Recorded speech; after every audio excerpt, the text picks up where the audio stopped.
প্রতি বৃহস্পতিবারে সকাল ৫টায় ঘুম থেকে উঠে আমি ঘরের কাজ, রান্না বান্না, বাজার করা, পুজো দেওয়া, ছেলেকে স্কুলে নিয়ে যাওয়া, যেভাবে বাড়ির সমস্ত কাজ গুছিয়ে করি সবটাই আজকে তোমাদের সঙ্গে শেয়ার করব।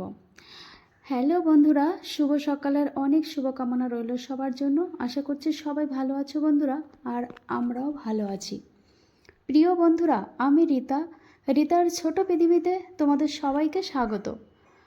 বন্ধুরা, আজকেও একটা নতুন ভিডিও নিয়ে তোমাদের সামনে চলে এসেছি। আশা করছি আজকের ভিডিওটিও ভালো থাকবে। সঙ্গে থেকো, সাথে থেকো, আর এগিয়ে নিয়ে চলো। বন্ধুরা, প্রথম থেকে শেষ অবধি দেখার অনুরোধ রইল। আজকে হচ্ছে বৃহস্পতিবার, আর বৃহস্পতিবার হচ্ছে লক্ষ্মীর বার। এই দিনটা তো প্রচুর কাজ থাকে, ঘরের কাজ, তাই না? তো আজকে সেই দিনটাই বৃহস্পতিবার বন্ধুরা। আর সকালেই ঘুম থেকে উঠছি, প্রচুর বৃষ্টি হচ্ছে চারিপাশে, কিন্তু ঘুম থেকে উঠেই এই যে চলে এসেছি নিচে, আর এসে আমার কাজগুলো শুরু করছি। দেখো বন্ধুরা, ঘরের মধ্যে না ভীষণ বাজে অবস্থা হয়ে গেছে এখন, কেননা যেহেতু বৃষ্টি প্রতিদিন, জামা কাপড় একদমই আমি মেলতে পারছি না, মানে রোদে শুকাতে পারছি না, যার জন্য সব ঘরের মধ্যে খাটের স্ট্যান্ডেই নাড়তে হচ্ছে। আর ঘরের ভিতর খাটের স্ট্যান্ডে জামা কাপড় নেড়ে না ঘরটা একটা এলোমেলো, একটা জঞ্জাল জাতীয়, মানে নোংরা ঘরের মতন হয়ে গেছে। কিন্তু কিছু করার নেই কেন বলো তো? যেহেতু রোদ ওঠে না, তাই ঘরের মধ্যে জামা কাপড় নেড়ে পাখার হাওয়ায় শুকাতে হচ্ছে। এই কিছুদিন হলো মানে জামা কাপড় আমি রোদে শুকিয়ে গায়ে দিতে পারছি না। আর রোদে শুকানো জামা কাপড় পরে একটা আলাদা মজা আসে, আর রোদে না শুকিয়ে, মানে রোদ না দিয়ে এমনি হাওয়াতে জামা কাপড় শুকিয়ে গায়ে দিলে একটু মেরমেরে ভাব হয় জামা কাপড়ে, তাই না? একটা গন্ধ টাইপের হয়ে থাকে। কিন্তু কিছু করার নেই, এইরকমভাবেই চলছে। তো কিছু জামা কাপড় এই পাখার নিচে শুকাচ্ছিল, সেইগুলোই আমি এই যে ভাঁজ করে রাখছি। যতটা ভাঁজ করে রাখা যায়, গুছিয়ে রাখা যায়, ততটাই ভালো লাগে, তাই না? ঘর দুয়ার এমনিতেই স্যাঁতসেঁতে হয়ে গেছে, একভাবে বৃষ্টি হওয়ার জন্য ঘর মানে মুছতেও পারছি না, আমি ঘর মুছতে পারছি না শুধু স্যাঁতসেঁতের কারণে। আর আজকেও মোছা হবে না বৃহস্পতিবার, তাও আমি ঘরটা মুছতে পারবো না, কারণ এই মানে বৃষ্টি এত হচ্ছে, যদি মুছি না সব জায়গায় মনে হচ্ছে জল গলবে। তো ঠাকুরঘরটা তো আমাকে মুছতে হবে, ঠাকুরঘর মুছবো, ঠাকুরের বাসন মাজবো। আজকে বৃহস্পতিবার, ঠাকুরঘরটা ভালো করে পরিষ্কার তো আমাকে করতে হবে। আর বৃষ্টি না হলে তো সব জায়গায় পরিষ্কার করতাম। তো পরিষ্কার যেটুকু আছে আছে, কিন্তু মোছা হবে না, এই আর কি। দেখো বন্ধুরা, তোমাদের সঙ্গে গল্প করতে করতে আমার কিন্তু মানে বাসনটা কেন আগে আজকে মেজে রেখেছি। ঘুম থেকে উঠে বৃষ্টি হচ্ছিল, তো তখন একটু ঝিরিঝিরি বৃষ্টি হচ্ছিল, যেটুকু বৃষ্টি আমি মাথায় গামছা দিয়ে মানে থালা বাসনগুলো ধুয়ে নিয়েছি। তো ভাবলাম পরে যদি আরও জোরে বৃষ্টি হয়, বৃষ্টি হয়েছিল বন্ধুরা, যার জন্য আমি আগে বাসনগুলো আজকে মেজে নিয়েছি।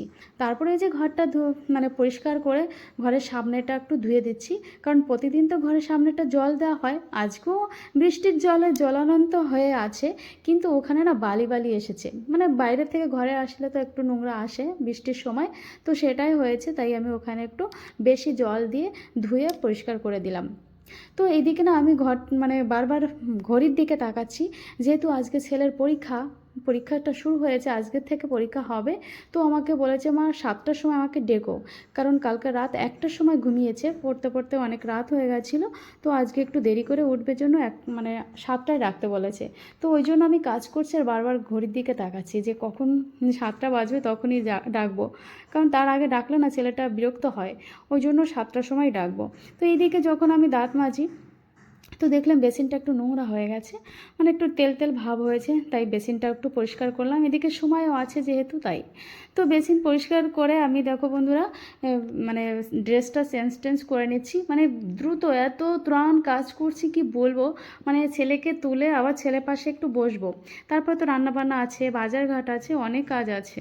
তো এদিকে সময় আছে জন্য দেখো বন্ধুরা, কিছু আমার মানে কি বলবো, সাজার জিনিস বলতে পারো, জিনিসগুলো একটু এলোমেলো ছিল, তো বাইরেই ছিল ড্রেসিং টেবিলের উপর, সেগুলো একটু গুছিয়ে রাখছি, এই যে শোকেসের মধ্যে গুছিয়ে রাখছি। আসলে শোকেসের মধ্যে গুছানো থাকলেই ভালো থাকে, নিরাপদে থাকে, আর বাইরে থাকলে না এলোমেলো, হাতের ধাক্কা এদিক ওদিক উল্টোপাল্টা হয়ে যায়। তো শোকেসের মধ্যে সব গুছিয়ে রাখার চেষ্টা করে, দেখতেও ভালো লাগে, সেই সঙ্গে জিনিসটাও নিরাপদ থাকে। আর ড্রেসিং টেবিলের উপর থাকলে এলোমেলো হয়ে যায়, তাই জন্য কিছু জিনিস বাইরে বের করা ছিল, সাজার জিনিস, তো সেগুলো এই যে গুছিয়ে রাখছি।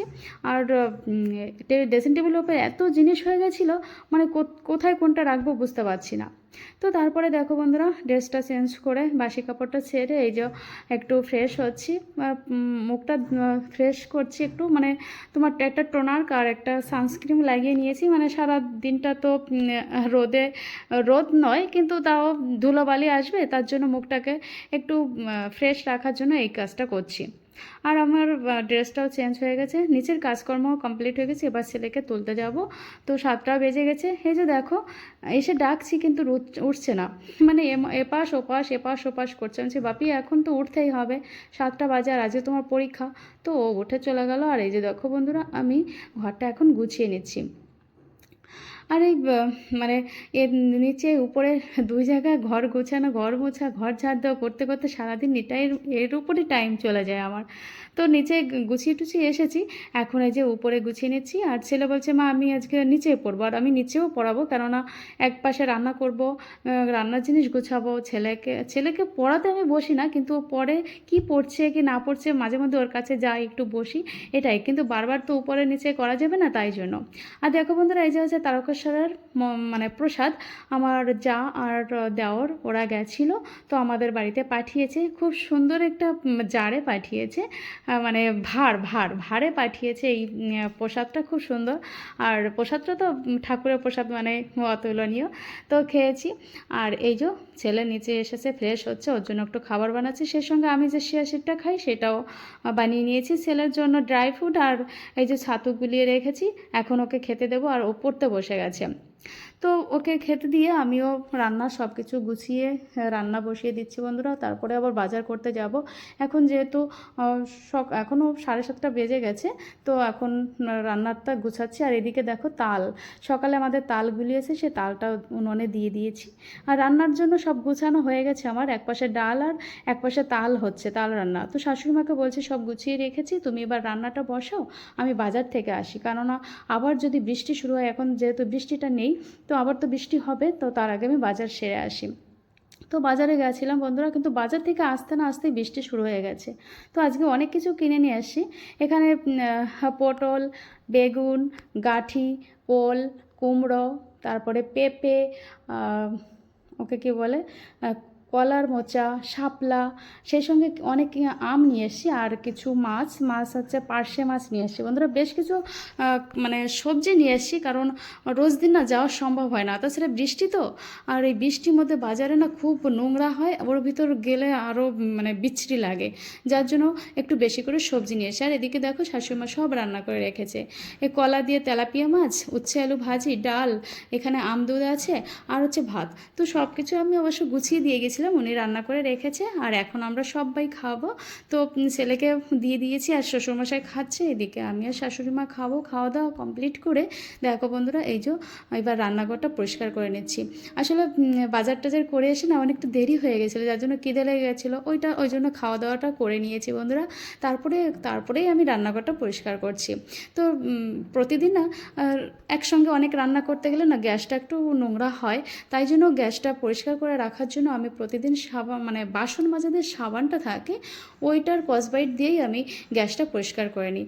দিনে একবার যদি গ্যাসটা আমরা এইভাবে পরিষ্কার করি না, রান্নাঘরটা তো সুন্দর থাকে, সেই সঙ্গে গ্যাস ওভেনটাও কিন্তু ভালো থাকে। আর বেশিরভাগ আমাদের রান্নাঘরে বেশি নোংরা হয় গ্যাস ওভেনটা, সেই সঙ্গে গ্যাসের যেখানে গ্যাসটা রেখে আমরা রান্না করি, যে দেওয়ালটা, সেই দেওয়ালটা বেশি নোংরা হয়, তাই না? তো এই দুটো জিনিস, এই দুটো জায়গায় যদি প্রতিদিন আমরা এই সাবান জল দিয়ে একটু ভালো করে মুছে পরিষ্কার করি না, তাহলে তেলচিটে ভাবটা কমে যায়, সেই সঙ্গে রান্নাঘরটাও ভালো থাকে। তো আমি এই কাজটা প্রতিদিনই করি, আমার ভালোও লাগে, রান্নাঘরটাও চকচকে থাকে, সেই সঙ্গে ওভেনটা। তো নিচের কাজ সেরে এই যে চলে এসেছি উপরে বন্ধুরা, এখন ঠাকুরঘরে কিছু কাজ করব। আর দেখো কত বৃষ্টি হচ্ছে, কিন্তু বৃষ্টিতে একটা কাজ খুবই ভালো আছে, আমার ছাদে যত গাছ আছে বন্ধুরা, গাছগুলো তো সেই সুন্দর হয়েছে, সঙ্গে ফুলও ভালো দিচ্ছে, জানো তো, অনেক সুন্দর হয়েছে গাছগুলো এই বৃষ্টির কারণে। তারপরে ঠাকুরঘরে সব কাজকর্ম সেরে আমি পুরো সিঁড়িটা, দোতলাটা ঝাড় দিতে দিতে এই যে নিচে চলে এসেছি। তারপরে চান টান করে এই যে পুজো দিতে এসে গেছি বন্ধুরা। আর বৃহস্পতিবার জানোই তো বৃহস্পতিবারে একটু পুজোটা বেশি সময় ধরে দিতে হয়। এই যে মা লক্ষ্মীকে একটু ভালো করে মুছে পরিষ্কার পরিচ্ছন্ন করে নিচ্ছি। আর মা লক্ষ্মীর কাছে আমি নারায়ণ পেতেছি, সঙ্গে কিছু করি। এই বাটিটাও প্রতিদিন মানে তুলসী পাতা ফুল দিতে দিতে একটু বেশি জমে গেছে, তো সেইগুলোই পরিষ্কার করছিলাম। আর এই যে এখন প্রথমে আমি ঘরটা সাজিয়ে নিচ্ছি বন্ধুরা। আমি প্রতি বৃহস্পতিবারের দিন এরকম বেলপাতা, তুলসী পাতা, দুব্বা ফুল দিয়ে ঘর সাজিয়ে নিই, ঠিক আছে। আসলে আমাদের এই দিকটা না আম পাতাটার খুবই মানে পাওয়া যায় না, তো এখন তো পাওয়াই যাচ্ছে না কোথাও, ওই জন্য আর আনা হয়নি। তারপরে আমি মানে ঠাকুরের প্রসাদ টসাদ দিয়ে যা যা দেবো আমি সব সাজিয়ে নিয়ে ঠাকুরের আসনটা ফুল দিয়ে সাজিয়ে, দেখো বন্ধুরা এবার আমি ঘরটাও বসিয়ে দিয়েছি। তো প্রদীপ ধূপ দোনা জ্বালিয়ে এবার আমি মহাদেবের মাথায় জল ঢালবো। সব কিছু আমার গোছানো হয়েছে, পুজো কর্মটা প্রায় কমপ্লিটের দিকে।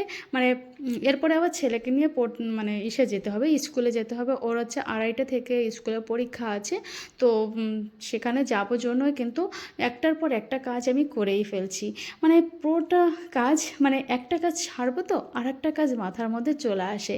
তো এটা আমি কোনো সময় আলস্যতা করি না, কারণ আমি যেহেতু করব, তো আলস্যতা করে শুয়ে বসে থাকলে তো আমার কাজ কমপ্লিট হবে না, তাই না?